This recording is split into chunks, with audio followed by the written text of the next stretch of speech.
esas tres ordenanzas: el bautismo en agua, la cena del Señor y el lavatorio de pies. Voy a pedirle que busquen en su Biblia.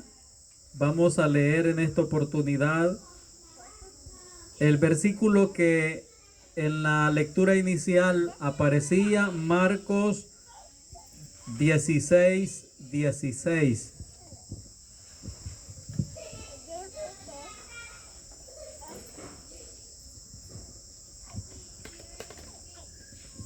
Cuando lo tengan y les sea posible ponerse en pie, le invito a que lo hagamos en esta oportunidad. Vamos a leer Marcos 16:16.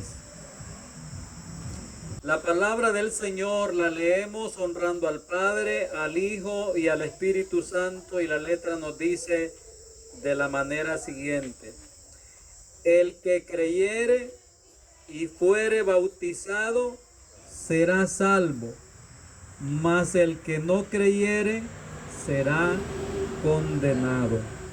Pueden tomar su asiento.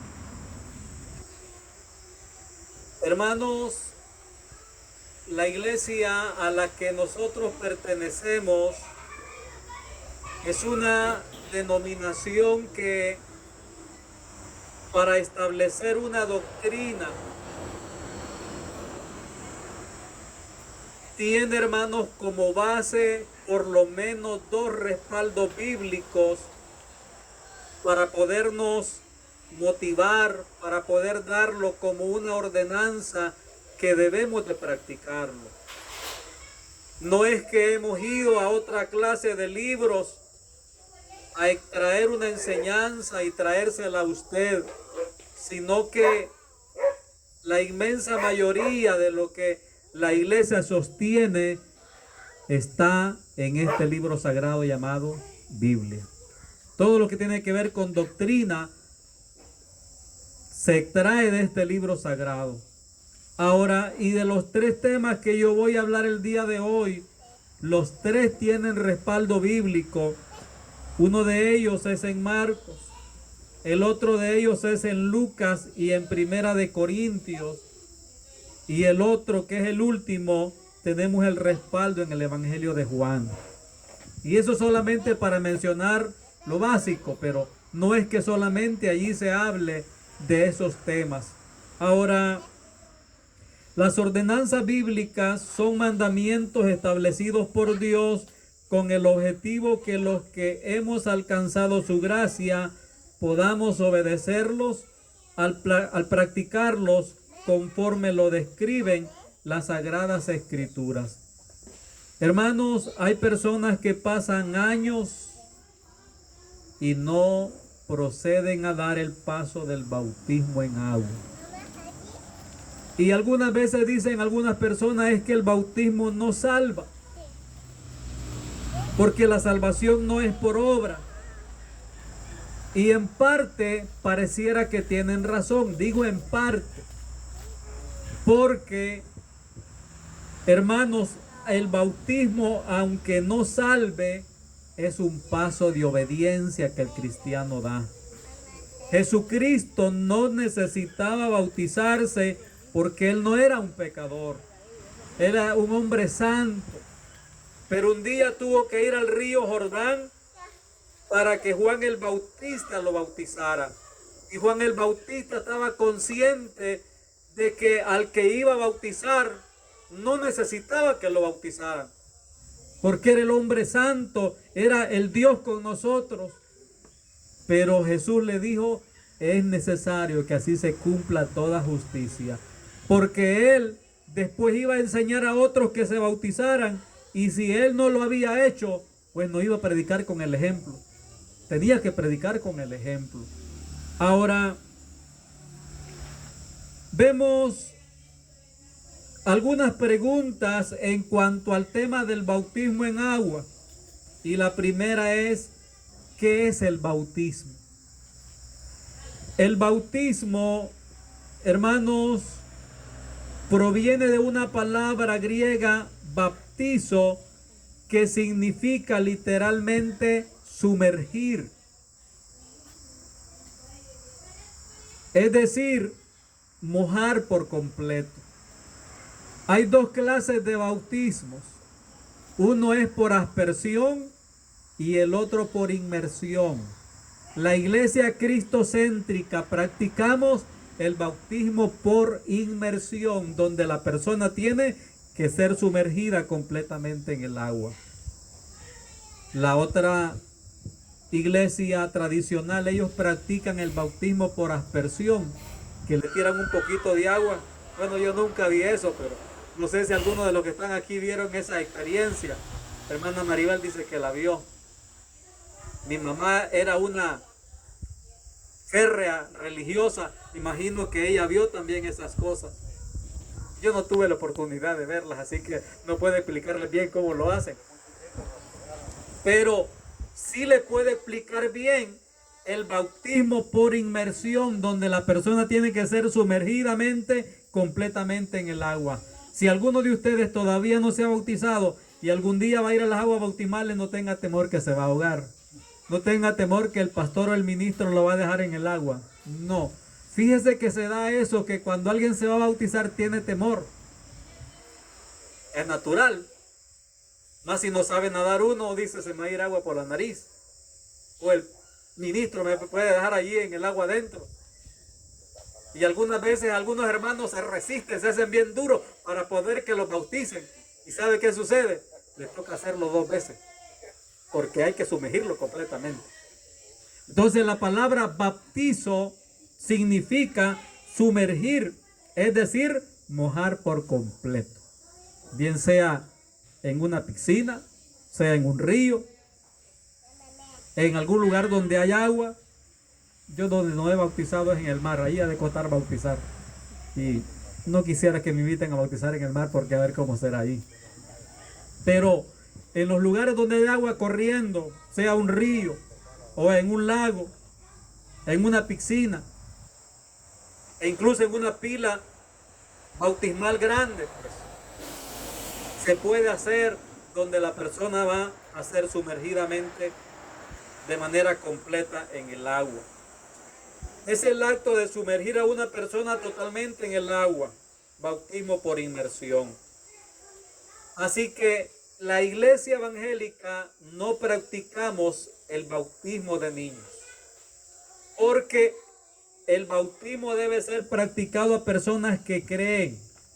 Y si yo le pregunto a Iván y a Elizabeth, que tiene 3 años, que si ella cree, aún con 3 años no sabe responder bien. Imagínese un niño de 4 meses, imagínese un niño de 5 meses, ¿qué va a responder? Si ella no sabe responder bien, que tiene 3 años, gracias, llévesela a su mamá, llévesela a su mamá. ¿Cómo un niño o una niña de 2 meses, de 3 meses va a poder responder si cree en Cristo? Todavía no. Por eso dice en Hechos que cuando Felipe llegó a la ciudad de Samaria, se bautizaban hombres y mujeres, personas que ya reflexionaban lo que iban a hacer. Esto no quiere decir que los jóvenes no se pueden bautizar. No, ya un adolescente, un joven que ya entiende lo que va a hacer, puede bautizarse. Porque, hermanos, es un mandato de la palabra del Señor. La segunda pregunta, ¿para quiénes es el bautismo? Número 1, para hombres y mujeres que pueden decidir libremente con su conciencia.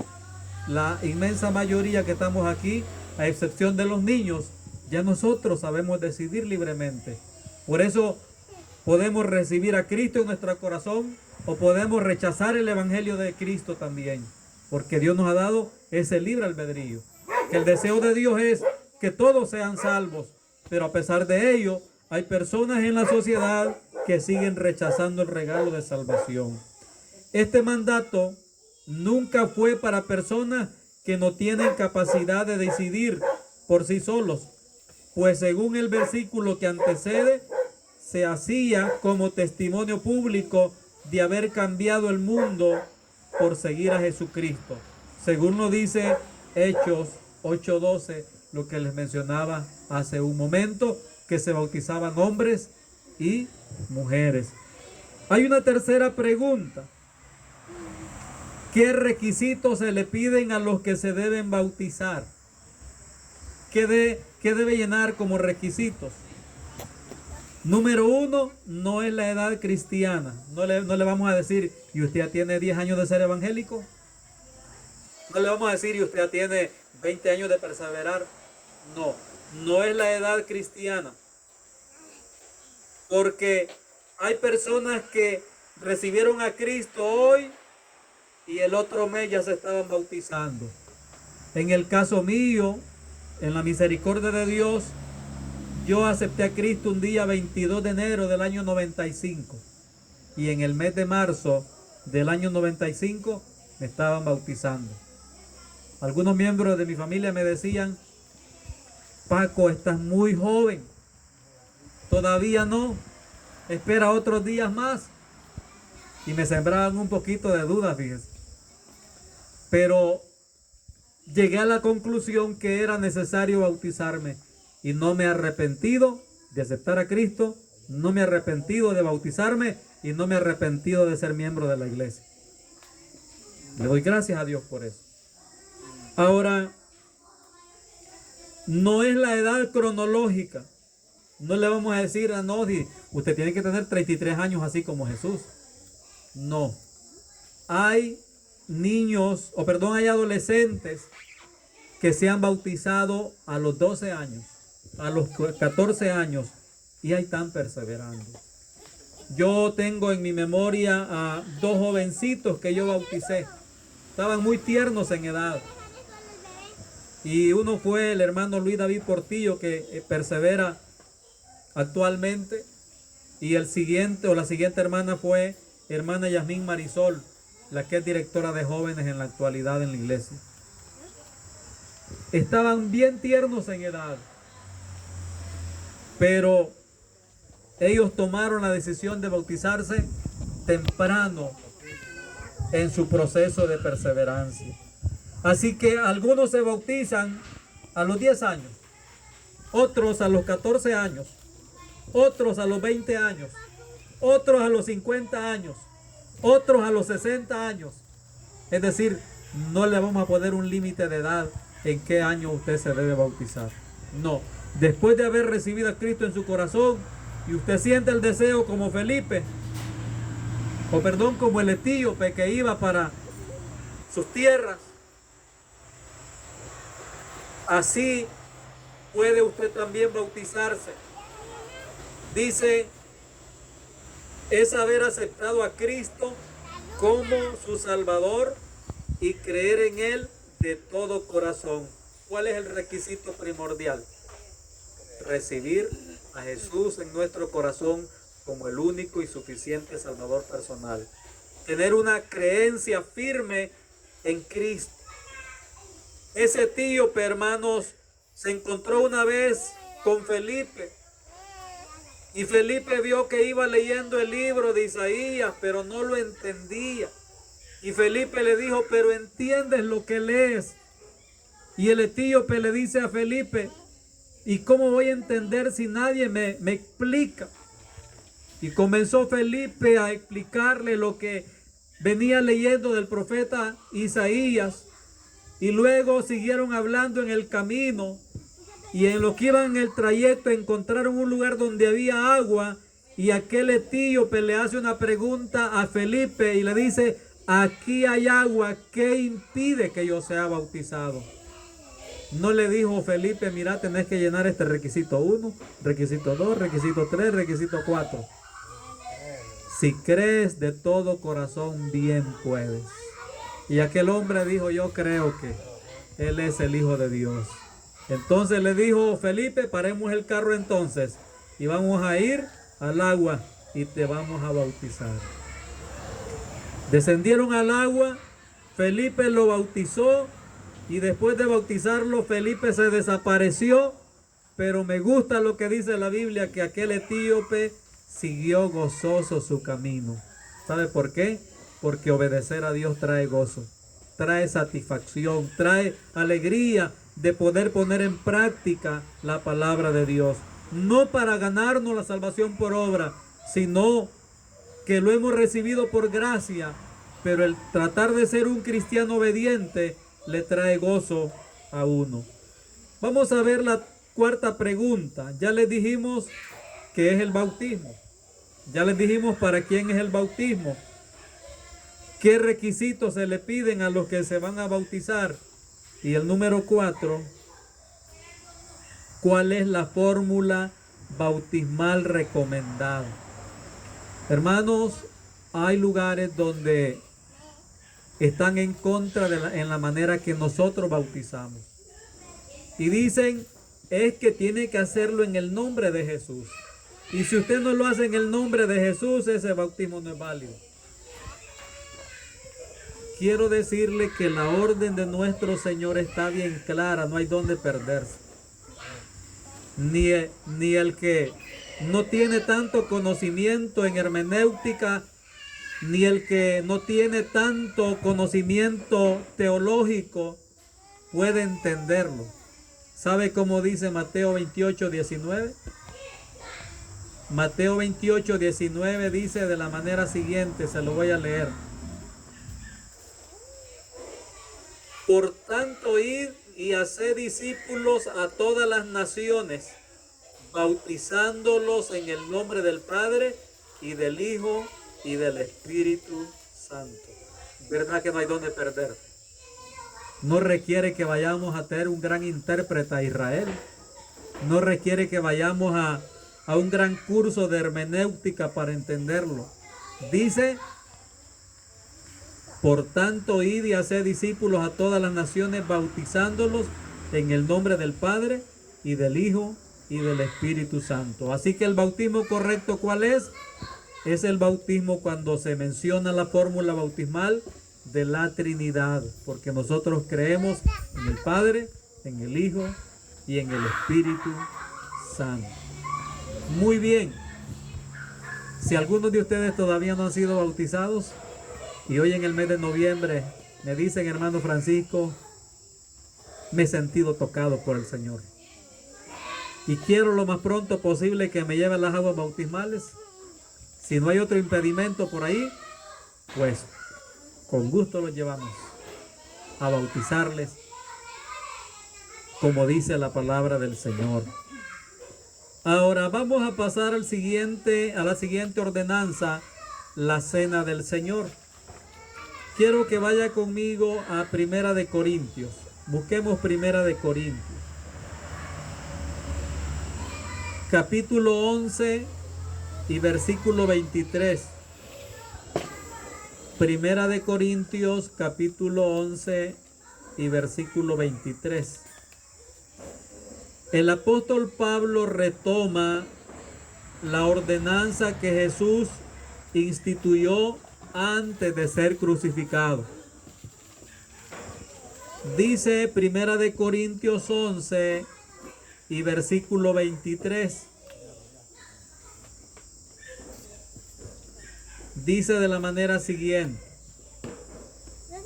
porque yo recibí del Señor lo que también os he enseñado, que el Señor Jesús, la noche que fue entregado, tomó pan, y habiendo dado gracias, lo partió y dijo: tomad, comed, esto es mi cuerpo que por vosotros es partido, haced esto en memoria de mí. Asimismo tomó también la copa, después de haber cenado, diciendo: esta copa es el nuevo pacto en mi sangre, haced esto todas las veces que la bebiereis en memoria de mí. Así pues, todas las veces que comiereis este pan y bebiereis esta copa, la muerte del Señor anunciáis hasta que Él venga. ¿Quién instituyó la cena del Señor? Nuestro Señor y Salvador Jesucristo.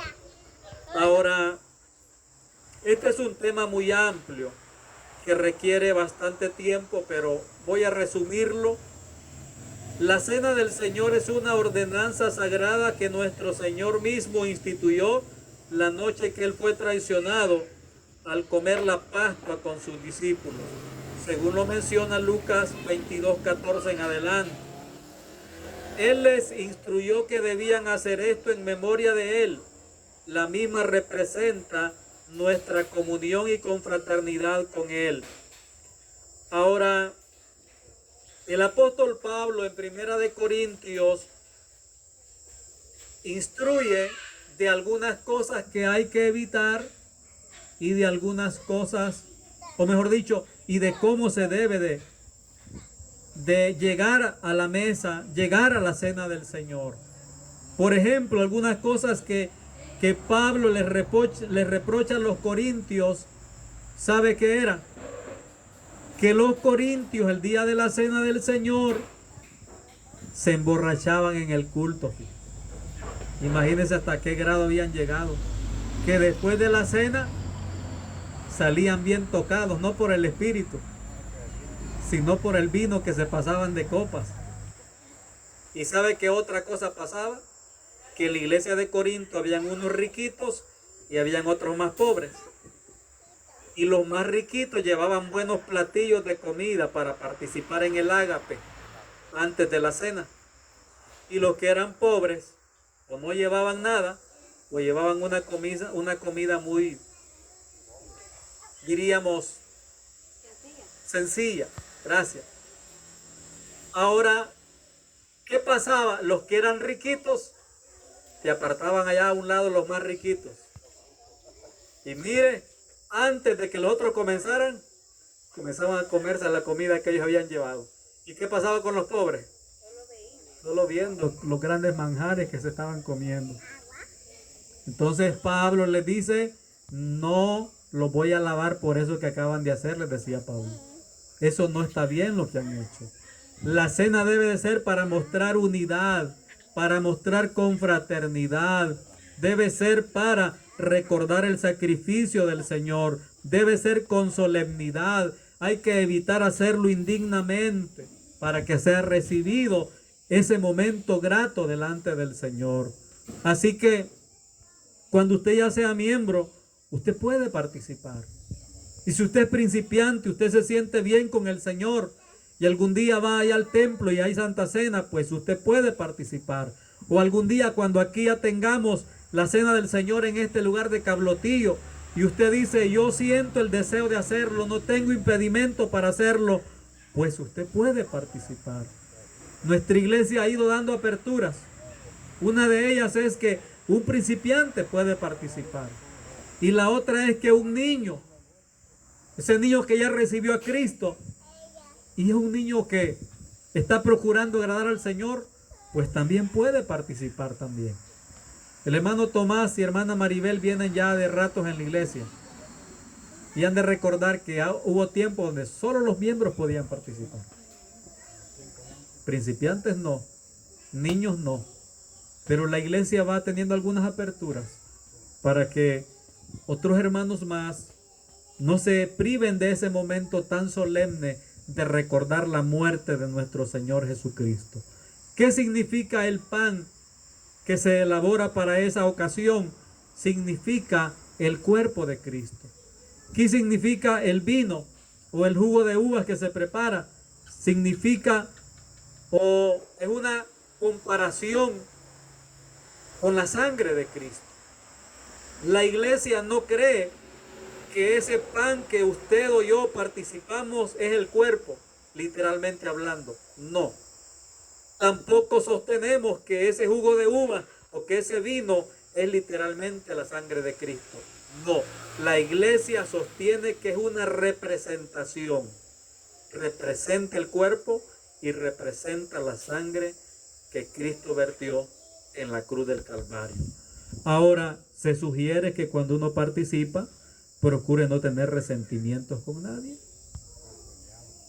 Si uno tiene un resentimiento con alguien, hay que sanar eso antes. Porque si no, uno puede cometer un error y juicio puede comer para uno. Entonces uno tiene que examinarse y procurar la paz con todos. ¿Sabe qué dice la Biblia?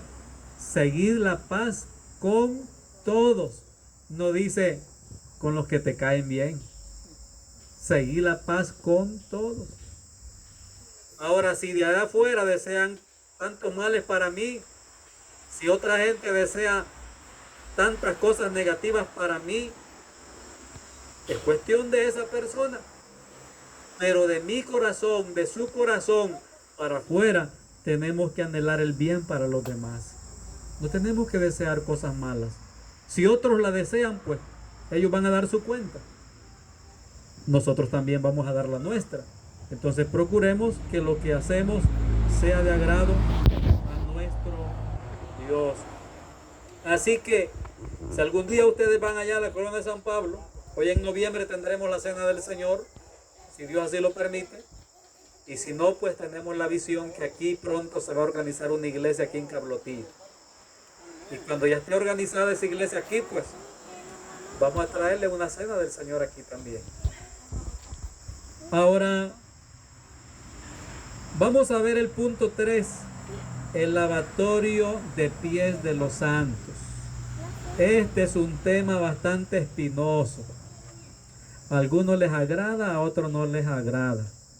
No sé cómo le va a pasar ahora a usted. Pero vamos a ver qué dice la Biblia. Busquemos el Evangelio de Juan. ¿Están dispuestos a que hagamos vigilia hoy? No, ¿verdad? No vamos a hacer vigilia. Vamos a salir luego.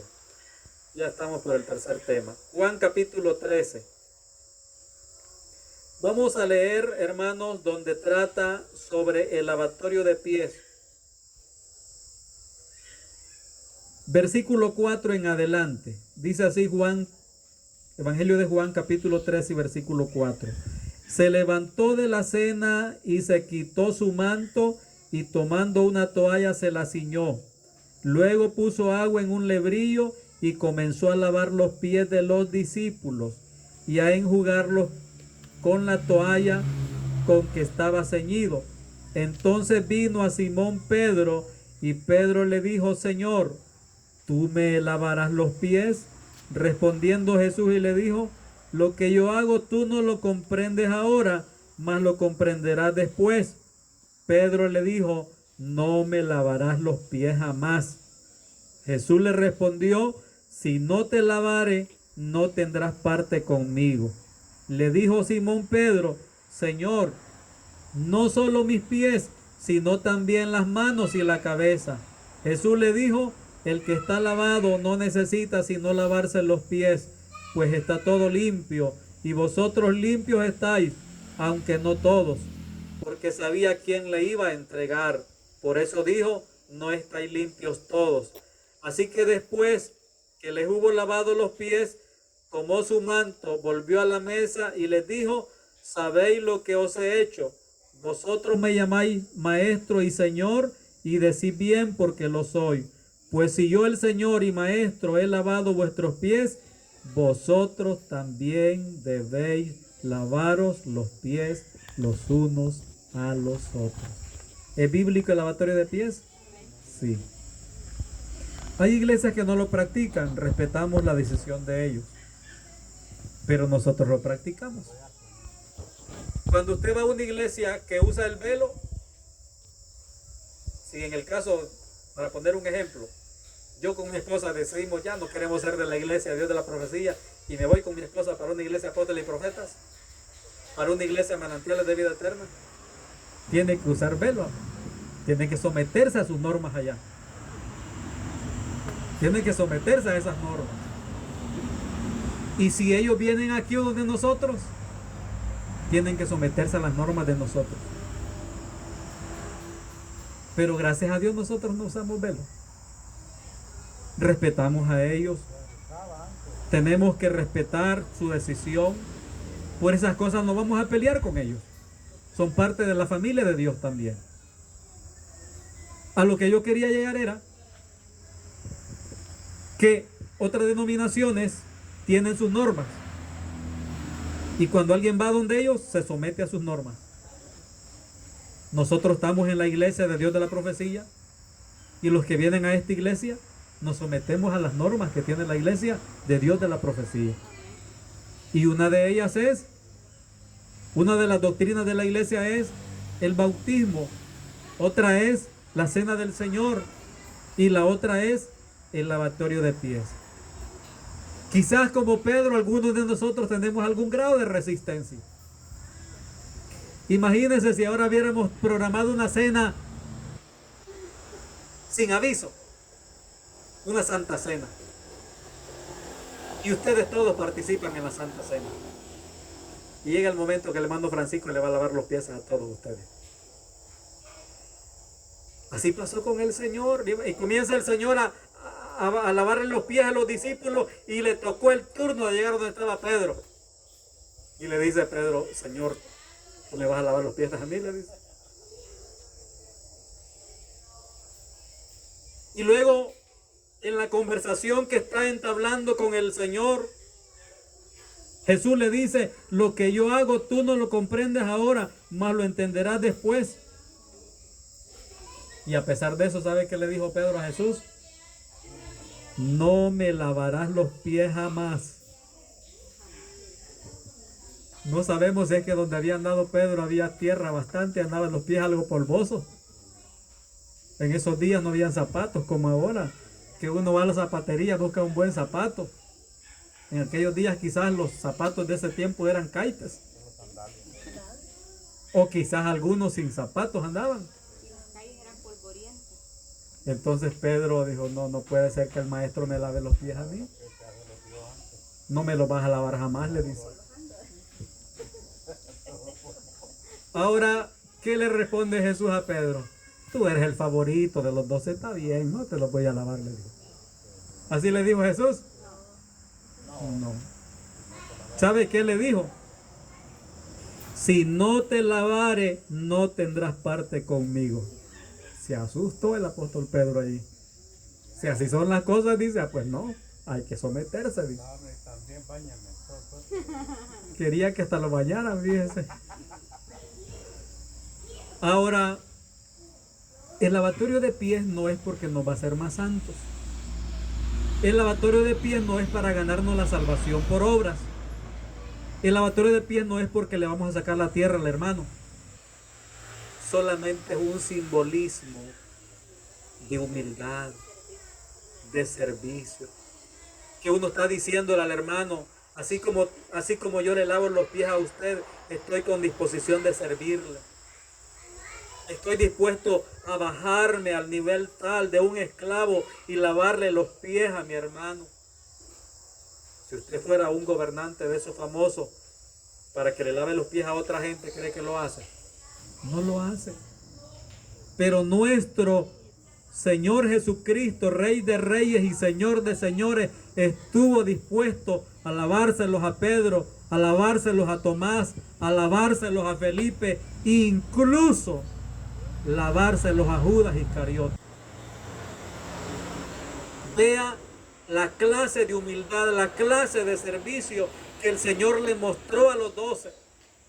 Y cuando nosotros lo practicamos, es ese simbolismo que estamos procurando. Seguir la ordenanza del Señor, seguir ese espíritu de humildad, seguir ese espíritu de servicio los unos para con los otros, ese espíritu de unidad como iglesia del Señor. Así que, si alguna vez usted participa en la cena del Señor, pues va a participar también en el lavatorio de pies. Va a ir aprendiendo. No crea usted que ya uno las cosas no las va aprendiendo, sino que uno va en un proceso de aprendizaje. Ve cómo lo hacen los demás. Y así uno va aprendiendo también. Por lo menos ahí no le van a poner cámaras, fíjese. No le van a poner cámaras. Allá en la cumbre que tuvimos hoy en agosto, en el Hotel Intercontinental, ahí fueron poquitos los que participaron en el lavatorio de pies. Y ahí sí estaban las cámaras, fíjese. Que no me gustó a mí que pusieran las cámaras ahí, porque las pusieron a los que estaban lavando los pies. Ya ahí siento que se excedieron un poco con las cámaras. Pero en la iglesia no vamos a andar allí poniéndole las cámaras a todos los que andan lavando los pies. No. ¿Sabe? El lavatorio de pies lo hacemos allá por el sector donde ya diríamos está cerca de la pila. Y si no fuera en ese lugar, sino en un lugar donde es abierto, pues es un lugar donde vamos con esa devoción, con ese anhelo de poder someternos a esta ordenanza del Señor. Así que dice: el lavatorio de pies fue instituido por Jesús la noche de la última cena, y la iglesia lo considera una ordenanza neotestamentaria que se nos requiere observar, así como la cena del Señor. Representa nuestra comunión con Jesús. El lavatorio de pies representa nuestra unidad común de los unos con los otros como seguidores y copartícipes junto a Él. Quizás hay reuniones masivas donde hay más de 1000 personas. Es posible que allí no se va a dar un lavatorio de pies, así como lo tuvimos en agosto. Porque imagínense, para conseguir 800 guacales, no está fácil eso. 800 toallas, como dice hermano Tomás, no está fácil eso. Entonces en la cumbre internacional solo participaron alrededor de 5 personas para ejemplificar esa ordenanza del lavatorio de pies. Pero en las iglesias, como somos más poquitos, pues podemos hacerlo. Así que Dios nos ayude para someternos a estas 3 ordenanzas. ¿Cuáles son? Bautismo en agua, la cena del Señor y el lavatorio de pies. ¿Cuántos de los que están aquí no se han bautizado todavía? Levántenme la mano, ¿quiénes no se han bautizado todavía? Amén. Así que más adelante van a ver algunos de aquí que se van a bautizar, Dios mediante. Así que damos gracias a Dios por esta palabra. Voy a pedirle que se ponga de pie. Vamos a orar y luego de la oración quiero darle estas invitaciones hoy a ustedes.